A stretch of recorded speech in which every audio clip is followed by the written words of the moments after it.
In the world of Jujutsu Kaisen, Maharaga is known as a terrifying and almost unstoppable force to be feared, bearing great semblance to DC's Doomsday and achieving similar feats like the terror of the DC universe,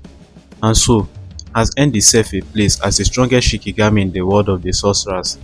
as both Satoru Gojo and Ryoman Sakuna, who are the pinnacle of strength in the verse, and who live their lives as the strongest in the dangerous world of Jujutsu Kaisen, just for the excitement of it, are both wary of the capabilities of this monster. And while the obvious answer to this would be because of the Maharaga's ability, which is the ability to adapt to any and all phenomena. In this video, I would like to elaborate why I think is more than that, and how it has to do more with the nature of the Maharaga. So stick to the end to hear my thoughts on this, and I would like to warn you that there will be spoilers ahead for the anime onlys, so do with that what you will. As stated earlier, the Jujutsu Kaisen fandom are aware of the Maharaga's ability and how that makes it so terrifying.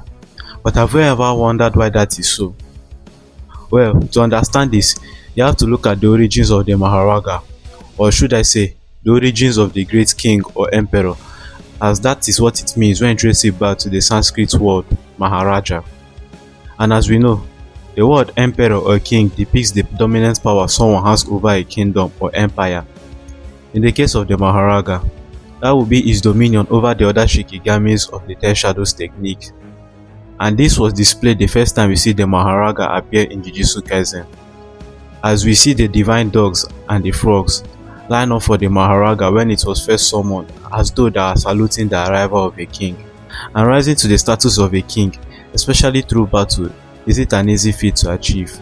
Yet, the Maharaga has achieved this, earning it the right to carry such a name with the powerful meaning behind it. In Jujutsu Kaisen, it's already a known fact that some concepts of the story are taken from some ancient religions like Buddhism, and that includes the story of the Maharaga. As in Buddhism, the Maharaga are actually referred to, more so in plural form, as a race of non-human beings from one of the 8 classes of deities called the Astagatiya or the Astasina. Before continuing, I would like to apologize in advance for the words I'm about to butcher. The 8 classes of deities include the Garuda, the Diva, the Naga, the Yanksha, the Gadhava, the Ashura, the Kinara, and the subject of today's video itself, the Maharaga. The word Astasina is composed of 2 Sanskrit terms, Asta meaning 8 and Sina meaning legion. So together, the Astasina also means the 8th legion, and they are recognized in Buddhism as one category of Dharmapala. Dharmapala meaning the protector of Dharma, and Dharma being the cosmic law and order as a universal truth taught by Buddha. In Buddhism, the Maharaga are associated with large serpents like the python, and are sometimes depicted as beings sharing both human and serpent-like features, which will explain its appearance in the series. The Naga is another being in the Astasina with human and snake-like appearances, but they are more closely associated with the cobra. Still on the topic of appearances though, the Maharaga are usually depicted as fearsome beings with many heads, hands and feet, and often have blue, black or red skin, carrying a fiery expression and are said to act aggressively. Though this aggressive and horrifying depiction of the Dharmapala is meant to show their willingness to guard and defend followers of Buddha from danger and enemies, making them truly worthy of being given the role of protectors, something the Maharaga in Jujutsu Kaisen fits in terms of his ultimate role in the series. Not only is Maharaga insanely strong and powerful, but it has a really intimidating look and aura around it. I would even say it's the most intimidating looking creature in the Jujutsu Kaisen world. Throughout his appearance in Jujutsu Kaisen, Maharaga has proven to be the best defensive and offensive assets to have on your side, as best shown in the Gojo and Sakuna fight in Shinjaku. As thanks to Maharaga, Sakuna was able to avoid his certain end at the hands of Satoru Gojo in the fight, and was able to bypass Infinity,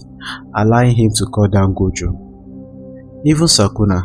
the king of curses, who are shown to have a unique and elaborate understanding of cursed energy, and cost techniques and how they work, with being able to do things like copy and make better use of Jogo's fire cost technique, use reverse cost techniques to heal Megami in Shibuya, and learned how to become a cost subject by just witnessing it once from Kenjaku. That Sakuna couldn't find a way to bypass Gojo's infinity and had to rely on Mahoraga to show him the blueprint of how to get around infinity. And I take this to be a testament of how much more knowledgeable and efficient the Mahoraga is compared to anyone in Jujutsu Kaisen, especially in terms of expertise in the concept of cost energy.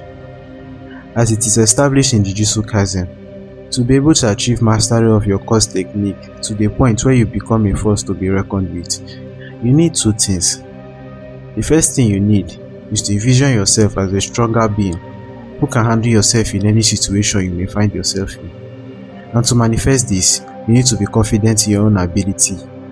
Satoru Gojo best embodies this alongside Kenji Hakari, because a lot of the reason for their strength comes more from how they perceive themselves as stronger individuals than the actual cost techniques. If that weren't the case, then Megami Fushiguro, who has one of the greatest if not the greatest potential in the series, with the 10 Shadows technique as his inherited cost technique, should undeniably be the strongest in the JJK world. But that's not the case, and that's because Megami lacks the mental resolve to see himself as a stronger sorcerer. Instead, he lets the negative aspects of the situation and himself define him, thereby restricting his ability to overcome obstacles and stunting his growth as a better and stronger character. Something even Gojo pointed out to him, using the baseball game to distinguish what makes Yuji Itadori, a kid who just happened to discover the world of sorcerers not so long ago, have more successful feats and developments as a stronger character than Megami Fushiguro, who has spent years as a sorcerer. Because in the baseball game, instead of Megami to hit the ball home like Yuji, he chose to make a sacrificial bunt so Nabora would pass, though Gojo even commended the art. He let Megami know that that's why people like Yuji and himself would always excel in the Jujutsu Kaisen world, because they won't let nothing hold them back and will give it their all to achieve their goals, risking it all to win than dying to win. And we see that when Megami decided to adopt this way of thinking in his fight against the second finger bearer, he was able to recognize his potential, allowing him to defeat the Core Spirit. Another character that put an emphasis on mental resolve to become a stronger version of oneself was Ryoma Sakuna, when he told Jogo that his desire to take humans' place in the world was foolish, because to the king of curses, both humans and core spirits flocking together, comparing themselves to each other, makes them weak and stops them from reaching their full potential, and Sakuna lets Jogo know that if he wanted to achieve his desires, he should have burnt everything around him to cinders to reach the heights of someone like Satoru Gojo. Why this first part doesn't really have much more of a significance to Mahoraga, as Mahoraga doesn't really have the lived experiences of humans and core spirits like Jogo and Mahito, though it is important to note that in Buddhism, it is said one can be reborn as a Mahoraga as a result of practicing generosity and upholding the Dharma, while being inclined towards anger, which would be an interesting story to have in the lore of JJK, making the show have more depth. But this second part will have a major significance to the Mahoraga, as it has to do with having a profound and intimate understanding of cost energy and cost techniques. As Todo explained to Yuji, understanding cost energy and how it works would give him a significant advantage against opponents much stronger than he currently is, and is also why having to produce a Black Flash even once greatly increases one's overall stats, as the Black Flash helps one understand the core of cost energy, making whoever experiences it to be able to manipulate cost energy in a manner as simple and as naturally as breathing, which leads to a feeling of omnipotence, greatly increasing the performance of the user, enabling them to perform at 120% of their maximum potential. As incredible as the Black Flash is, it can't be used that way, even by the likes of Gojo. The Black Flash is to sorcerers what the flow state or the zone is to athletes. With it, Yuji was able to give the most durable course in the series, Hanami, a difficult time during the fight, and defeat Mahito in his ultimate form while being badly injured. The best example of how efficient the Black Flash is by looking at the Gojo and Sukuna fight. And in the fight, Gojo was not only able to knock out Sukuna with a Black Flash, but he was also able to take out Agito, the Shikigami made from combining multiple Shikigamis, destroy Mahoraga, and severely injure Sukuna to the point that Sukuna's cost energy output became so weak that he put him at a disadvantage against Yuji and Yuta, even when in his Heian era form, which is Sukuna in his full form. So what this proves is that having a core understanding of cost energy and cost techniques helps a lot in making one a stronger opponent to be wary of. Characters like Sukuna and Gojo are the undeniable strongest in their verse because of their mentality and unique understanding of cost energy and cost techniques. And the same is true for Mahoraga. Despite not having his own unique personality that defines his individuality, like humors and special grade courses like Mahito, Mahoraga is conscious enough to understand how cost energy and cost technique works, and is able to adjust his ways in a fight to not only keep up with its opponents, but also to overpower them to ensure its victory. In the battle between Mahoraga and Sukuna in Shibuya, the first attack Mahoraga used on Sukuna in the manga was with the Sword of Extermination, which is imbued with positive energy, a counter to cost energy, which is negative energy. Meaning, if Sukuna was a cost spirit, he would have died from the strike. Sukuna even admitted to this himself. And this is when Mahoraga shows he's a lot more intelligent than you may think it to be, as Maharaga's second attack with the Sword of Extermination was imbued with cost energy instead of positive energy like before, to allow Mahoraga deal more significant damage on Sukuna, which of course catches Sukuna off guard and set the king of courses flying through multiple buildings, as Sukuna was bracing for a strike with positive energy and not negative or cost energy. This is where Sukuna realized the Mahoraga's ability and how the wheel on his head spins when he's adapting. The wheel on the head of the Mahoraga is called the wheel of Dharma, or Dharma Chakra in Buddhism, and is said to represent the teachings of Buddha, which is also called the Dharma. Dharma in Buddhism means an aspect of truth and chakra means wheel, so it can also be called the wheel of truth. In Buddhism, the wheel can be divided into three parts: the hub, which represents discipline, the spokes represents wisdom, and the rim represents concentration and mindfulness, each representing an aspect of Buddhist practice.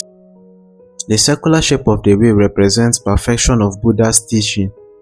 while the circular motion of the wheel symbolizes the cyclic nature of life in the world, known as samsara, which includes birth, death, and rebirth. Buddha is known as the wheel turner in Buddhism,